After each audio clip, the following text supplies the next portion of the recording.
Hello student, कैसे हो आप सब। उम्मीद है बहुत अच्छे होकर बहुत मन लगा के अपनी पढ़ाई कर रहे होंगे। मैं प्रिया स्वागत करती हूँ आपका हमारे YouTube channel pre 10th class में, जहाँ पर हम पढ़ रहे हैं 10th क्लास में साइंस का चैप्टर नंबर 3। इससे पहले मैं आपको 2 चैप्टर करा चुकी हूँ, वीडियो आपने जरूर देखी होगी।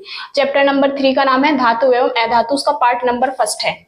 आज हम इसका पार्ट 1 पढ़ने वाले, इसी के अकॉर्डिंग मैं आपको सारे इसके पार्ट पढ़ा दूंगी। धातु, देखो धातु क्या होती है, आपने अपने घर में देखा होगा, लोहा, सोना, चांदी, ये सब क्या होती है हमारी धातु, कॉपर। तो धातु की हम परिभाषा क्या लिखेंगे, देखो धातु की परिभाषा है जो हमारी आवर्त सारणी है उसमें जो तत्व है उसमें कुछ तत्व धातु है, कुछ अधातु है और कुछ उपधातु है। तो धातु क्या होते हैं, वे तत्व जो इलेक्ट्रॉन त्याग कर धनायन बनाते हैं। तो इसकी डेफिनेशन में लिखेंगे हम, वे तत्व जो इलेक्ट्रॉन त्याग कर धनायन बनाते हैं धातु कहलाते हैं। क्या कहलाते हैं, धातु कहलाते हैं।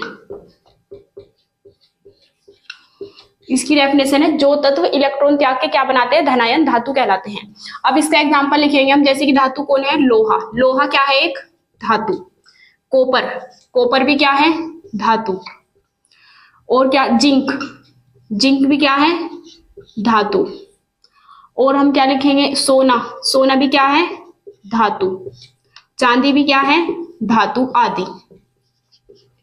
ये सब हम धातु लिख चुके हैं, मतलब उदाहरण में।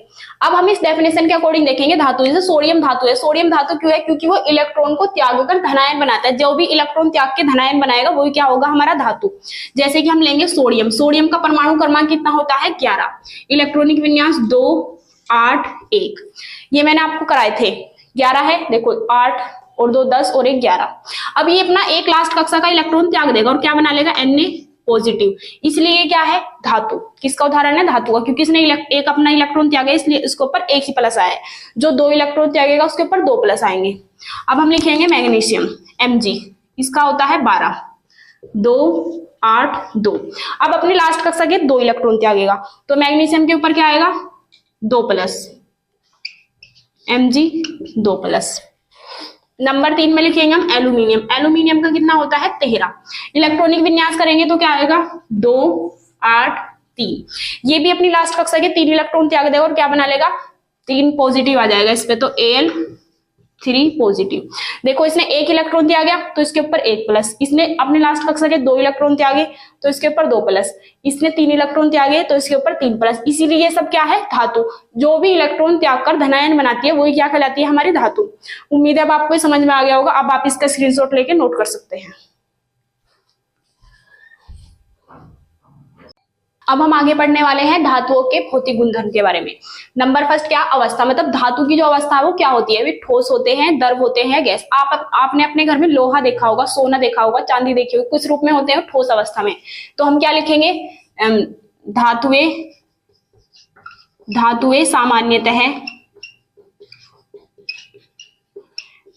सामान्यतः ठोस अवस्था में पाई जाती है। कौन सी अवस्था में, ठोस अवस्था में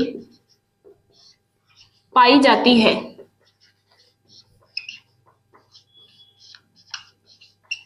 धातुएं सामान्यतः ठोस अवस्था में पाई जाती है। अब इसमें एक अपवाद है, लेकिन अपवाद लिख लेना आप। अपवाद का मतलब क्या है, सभी ठोस तो किस अवस्था में पाई जाती है, मतलब सभी धातुएं तो पाई जाती है ठोस अवस्था में, लेकिन पारा होता है एक। पारा कौन सी अवस्था में पाया जाता है, पारा एक क्या है, धातु है, लेकिन वो फिर भी कौन सी अवस्था में पाया जाता है, वो फिर भी द्रव अवस्था में पाया जाता है। तो इसमें हम लिखेंगे हम, पारा द्रव अवस्था में पाया जाता है, पारे का दूसरा नाम क्या है, पारे का दूसरा नाम है मरकरी।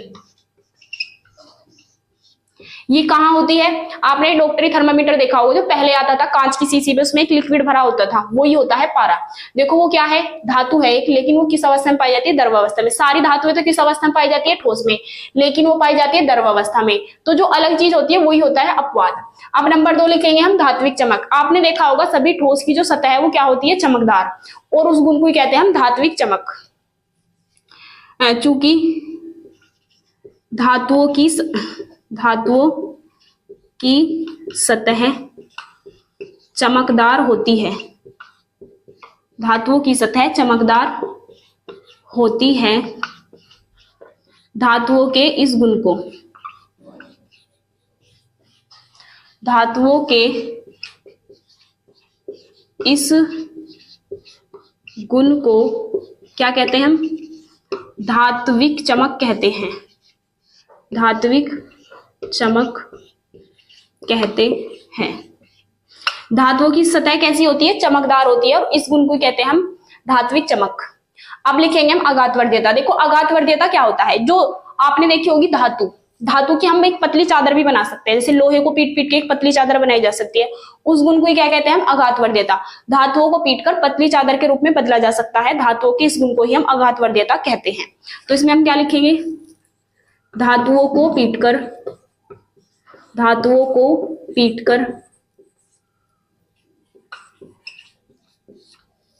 धातुओं को पीटकर पतली चादर के रूप में परिवर्तित करने के गुण को, पतली चादर बनाई जा सकती है, बनाई जा सकती है।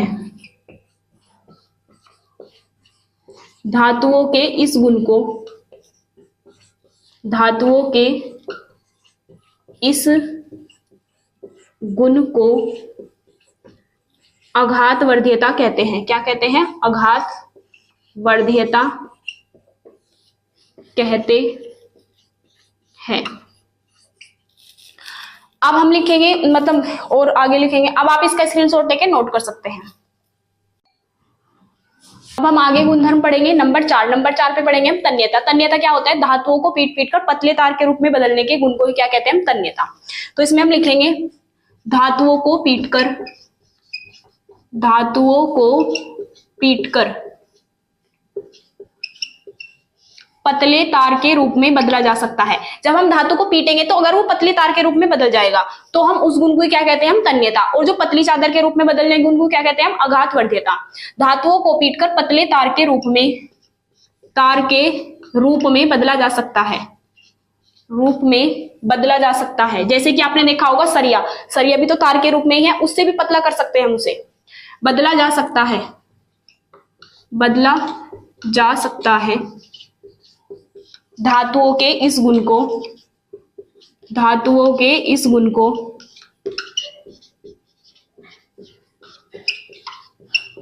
इस गुण को क्या कहते हैं हम? तन्यता का गुण कहते हैं। धातुओं के इस गुण को तन्यता का गुण कहते हैं।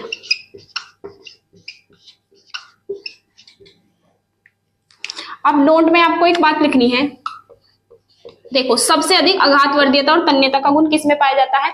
सोने में, चांदी में। सोने और चांदी में सबसे अधिक कौन सा गुण पाया जाता है? अघात वर्ध्यता। मतलब उसे पीट के पतली चादर बनाई जा सकती है। रदरफोर्ड के मॉडल में पढ़ा था हमने, 9th क्लास में पढ़ा होगा आपने कि उसकी पतली चादर बनाई जा सकती है, बहुत ज्यादा पतली बनाई जा सकती है सोने की चादर, पतली, और चांदी की भी। तो इसीलिए हम इन दोनों में क्या होता है? सबसे ज्यादा गुण होता है अघात वर्ध्यता और तन्यता का।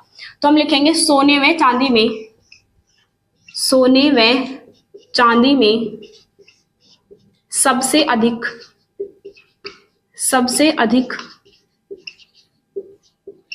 अघात वर्ध्यता, अघात वर्ध्यता तथा तन्यता का गुण पाया जाता है, तन्यता का गुण पाया जाता है। ठीक है। अब अगला पॉइंट लिखना हमें ध्वनिक। ध्वनिक का मतलब क्या? सोनोरस किसे कहते हैं? देखो जब हम किसी धातु को किसी सतह से टकराते हैं, किसी मजबूत सतह, जैसे आपने लोहे को हथौड़े से पीटा तो उसमें से ध्वनि उत्पन्न होगी, उस ध्वनि उत्पन्न होने को कहते हैं हम ध्वनिक का गुण पाया जाता है, जिनमें भी ध्वनि उत्पन्न होती है तो धातुओं में पाया जाता है ये। इसमें लिखेंगे हम धातुओं को पीटने पर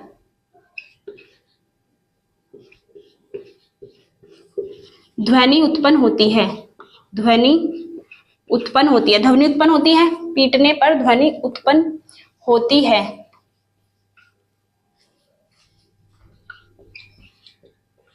धातुओं के इस गुण को, धातुओं के इस गुण को क्या कहते हैं हम? ध्वनिक कहते हैं। ठीक है। अब लिखते हैं हम चालकता। चालकता क्या होती है, देखो धातु में जो है करंट बहता है, मतलब विद्युत की क्या होती है ये सुचालक, और उष्मा की भी क्या होती है सुचालक। तो इसमें हम क्या लिखेंगे, धातु विद्युत तथा उष्मा की सुचालक होती हैं। धातुएं विद्युत तथा उष्मा की, विद्युत का मतलब क्या होता है बिजली, तथा उष्मा, उष्मा का मतलब क्या होता है गर्माहट, मतलब गर्मी। बिजली तथा उष्मा की सुचालक होती हैं, सुचालक होती है। सभी धातुएं क्या होती है उष्मा तथा विद्युत की सुचालक होती है। उम्मीद है अब आपको ये समझ में आ गया होगा। अब आप इसका स्क्रीनशॉट लेके नोट कर सकते हैं, और मिलते हैं अगली वीडियो में।